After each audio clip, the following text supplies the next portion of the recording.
Hello and welcome to the Leading Lounge. I'm your host, Dr. Justin Dubose. Here in the Leading Lounge, we talk with today's leaders and unpack lessons learned and being learned from a career of leading and communicating in their field.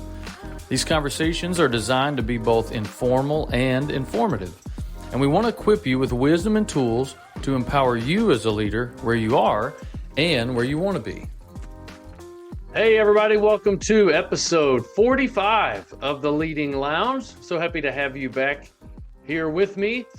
Today's topic, which I'm very excited to bring you because I think it's so very applicable to any person in any leadership role anywhere, is lead by letting go.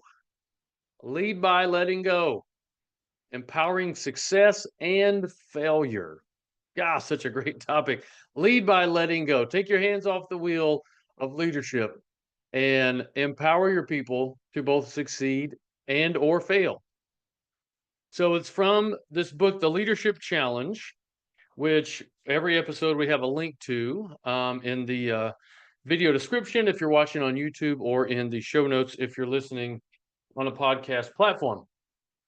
So this season, we started looking at the fourth practice from the Leadership Challenge, which is enable others to act, right? The first three, you can go back to episode 26 of the podcast and you can listen to all those. But episode 44 was from chapter 9, same practice of enabling others to act. And now episode 45 is from chapter 10, which is also on enabling others to act. And we're going to talk about, for today's episode, how do you strengthen your team? How do you strengthen others? How do you empower them to succeed or to fail? Well, the answer is that you lead by letting go. So I want you to consider a question before we really get into some of the great content. And the question is, have you ever had a leader that you knew really cared about your growth? You know, they intentionally invested in you. You didn't show up and just check the box of the things that needed to be done and then you went home. Everybody's had those really poor leaders. But have you ever had one that really cared about your growth? And how'd you know they cared about it? And what were they doing? And what made coming to work exciting, where you felt like, you could really contribute and you could use your gifts and your skills in a meaningful way? Well, it's very likely that you felt that way and they led that way because they gave you ownership of your work. They gave you ownership. They didn't micromanage you. They turned you loose and let you just thrive. And for the high performers, for the creative thinkers, for the go-getters, there's no better work environment than that. They strengthened you by letting you own the success or the failure of your work, right? So today, lead by letting go. We're going to talk about, how do you lead that way? How do you empower others with a sense of ownership of their work so that their success or their failure is ultimately on their own? Well, as this book tends to do, it has some great case studies. It has some really good examples. So I want to read you one. If you have the book, or if you get the book, it's on page 219, the first page of chapter 10. And it's a case study about this guy named Casey Mort, who's in a supply chain role. And let me just read it to you, okay? Because this speaks very well to the topic at hand. Chapter 10 starts like this. Casey Mort, supply chain strategy and transformation advisor with DSV Global Transport and Logistics, has worked with a variety of organizations, and he's witnessed many times how a leader's actions can make or break a team's effectiveness. He shared a transitional experience of a new manager who took over the reins from their previous one, who believed he was smarter than everyone else. From the outset, when the new manager took over, he shared information with Casey's team, involved them in discussions and deliberations, allowed them discretion over their decisions, and provided sufficient latitude to create their own boundaries. As a result, Casey and his team began to realize that they were now accountable for their own success and failure. They became more self-determining, Casey said. And this is a quote from someone on the team. Our team suddenly felt much more powerful because of this transfer of decision making. When the manager told us the project looked fantastic, it made us feel like we created something instead of executed on someone else's plan. He shared his power with us, which led to an increased ability and desire to execute.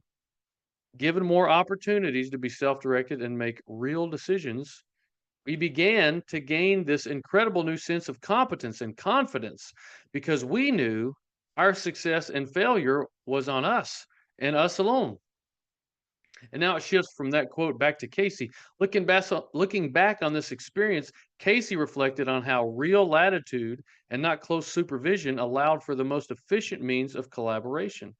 Transferring power to group members, he noted, also conveys trust, which will almost always lead to a better work product. Casey realized that the most effective leaders help people both feel and be more powerful and capable of making things happen on their own. So, one summary of that could be he basically transferred power. That's the phrase that they use over and over again. But he just empowered his team to lead. They had the gifts, they had the abilities, they had the skills. They just needed to be turned loose rather than micromanaged. So, if you haven't listened to episode 44, I'd encourage you to go back and listen to that because it's all about building trust. That great teams have a high degree of trust amongst their team members. So, how do you lead by letting go? What are some practical steps? This is where I like to focus on the leading lounges. What are the practical steps that wherever you are, right? If you're in a quick serve restaurant, if you're in customer service, if you're in a military role, if you're in corporate America, if you're a nonprofit, if you're in education, like you're in administration, what can you do no matter where you are? Micro steps to begin to lead by letting go. Three things anybody can do right now that you should do right now to begin to make a difference, to empower your team to own their own success or failure. And these are straight from the book.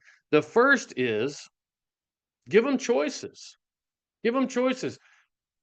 Focus on giving more choices than directions, right? Ask more questions than giving answers. Casey's predecessor in the book example, he gave directions. He gave answers. He loved being the answer man who told people what to do, who knew the answer to all the questions, rather than the person who asked the questions and let his team discover the answers, where there's so much more growth. He didn't give them choices. He said, "This is what you're going to do," and you can see that in the quote where the team member said, "Oh man, we felt so much more empowered. We were doing this. We weren't executing someone else's plan." So give them choices. Make sure in your communication with your team, they know your intent. Essentially give them the destination. Look, this is where I want you to go. This is where we need to be. And a timeline, right? Give them their limits. Like, okay, don't do this, and we need it done by such and such a time. But this is where we need to be. But let them figure out on their own the best way to get there. Let them make the choices. Give them freedom of choice along the way, and they will own it. And you'll be shocked. They'll do it better, probably, than you would have done it. They'll get it done faster than you would have done it if you turn them loose and if they're a high performing team member. But you'll never know whether they will succeed or whether they will fail until you just give them choices. Give them choices. There's a really interesting chart on page 225 in chapter 10 of the book where they show people's pride in their work and how it increases with the freedom and the choice they have in doing their job. And the summary of the data is that 78% of team members say that when a leader gives them a good deal of freedom and choice in deciding how they do their work, that they were then proud to tell other people about the work that they did, right? Almost 80% were now proud to share the work that they've accomplished. They felt great about it enough that of their own volition, they were telling other people, "Hey, this is what we're doing. This is what, we've accomplished." The team members are sharing this, not just the leader. So it gives them a sense of pride. It gives them a sense of ownership. Give them choices. Whatever their role is, give them choices. Hey, look, this is where we need to be. This is where I want you to be. But you figure out, I trust you to figure out the best way to get there. So give them choices. It'll give them a sense of pride in their work. It'll give them a sense of ownership.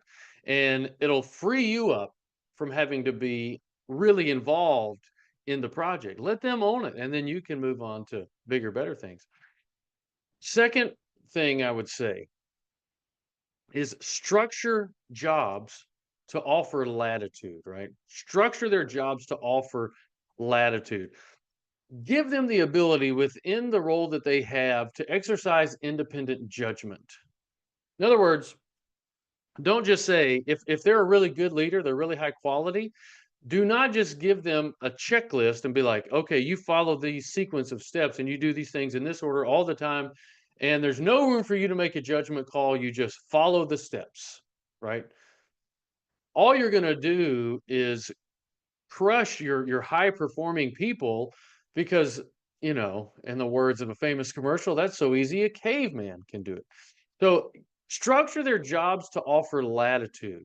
Let them know, look, I trust your judgment. I want you to own this. So, you know, if you need to if you want to try this or you want to, deviate or color outside the lines, like, I trust your judgment. Exercise some independent judgment. And we know that not everyone is worthy of that trust, but we'll never know who is worthy of that trust if we don't build in that latitude. Tell you a quick story about a board meeting I was in at an organization I've served in previously. Our board meetings devolved to the point where it would be other people around the table telling me exactly how to do my job, how to function in my role, to the point of, you know, I want you here these days at these times. I want you doing these things. And not only that, I want you doing them in this way. This is how I think you should do them. And it was so frustrating to time and time again go to a meeting, and not only did I not get empowered, but I got crushed. There was no trust there. These these people don't trust me to do my job. And so the conversations were, well, it sounds like you know exactly how it should be done. So why don't you just do it? Why don't you just do it? Why do we have no room for me to exercise judgment in this role? So structure people's jobs to offer latitude. If you look at your job descriptions and there's no room for people to exercise judgment, or in your conversations, if you have one on ones, which you should, if you don't, and there's no room for people to exercise judgment, build that in there. Let them know, look, I trust your decision making, right? I trust your decision making. Feel free to exercise judgment when needed. And if you make a wrong decision and it's not catastrophic, let's talk about it. Let's grow from it. But give them the chance to succeed or fail on their own. And you'll get to see who is going to rise to the occasion.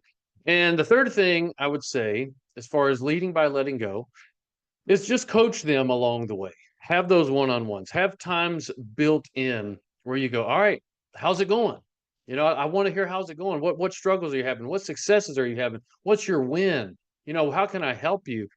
Because one thing you're going to find out, and if you've had these kind of leaders, you already know this from experience, is that your consistent coaching presence with them, your voice speaking into it, not in a micromanaging way, but in just a let me help you and let me continue to guide you till we get to the destination.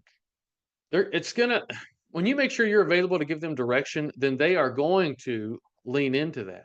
Um, and in the end, the success or the failure of the project is going to be theirs, but you're going to help them and give them every chance to succeed by helping them get there. It'll also help you get a good sense of their leadership capacity or their capabilities. If they're there, that'll come out in those coaching conversations. So make sure you give them choices. Don't tell them how to do it. Just tell them what needs to be done and give them choices. Look, if you want to do this, or this, you go for it. Structure their jobs to offer some latitude. Listen, if none of those choices work for you, I trust your judgment. Use your judgment. You know where we need to go. You know my intent. You know the boundaries. Let's get there. Structure their jobs, offer some latitude, and then coach them along the way. Hey, how can I help you? Let's check in next week. When we sit down over some coffee, you tell me how it's going and how I can help you. And we're going to get there.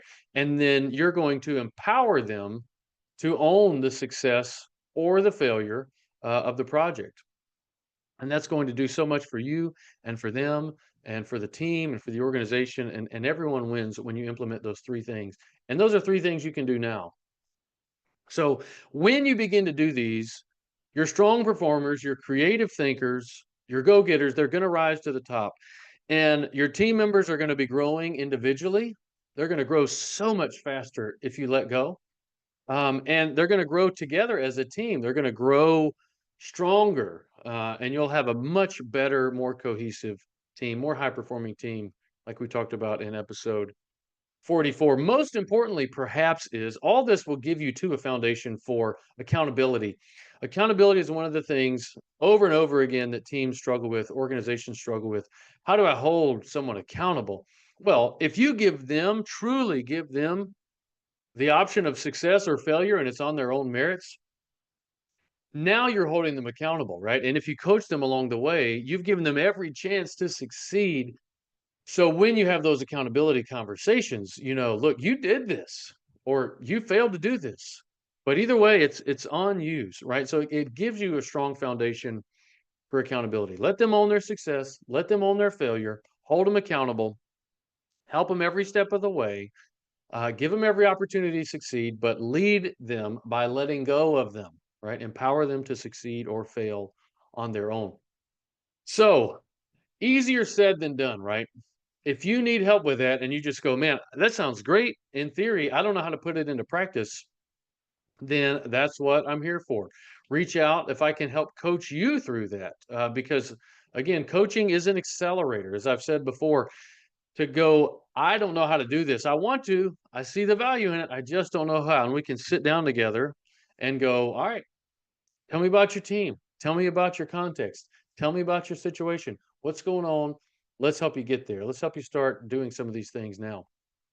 So, if I can help you, all these links will be in the video description or the show notes. Go to the website, communicatetocare.com. There's links all over the place where you can hit me up, send me a message. If you want to send me an email, admin@communicatetocare.com. Send me an email. But go to my website, send me an email, and it's all free, right? We'll book a time. I'll sit down for an hour, up to an hour with you if you need it. No charge, no obligation. How can I help? Right? I love doing it, and the benefits are there. They're in black and white. The data is there to support everything that we're talking about. So, uh, appreciate you. I hope you're thriving in what you're doing. And if I can help you, let me know. And until next time, I'll see you on episode 46 of The Leading Lounge.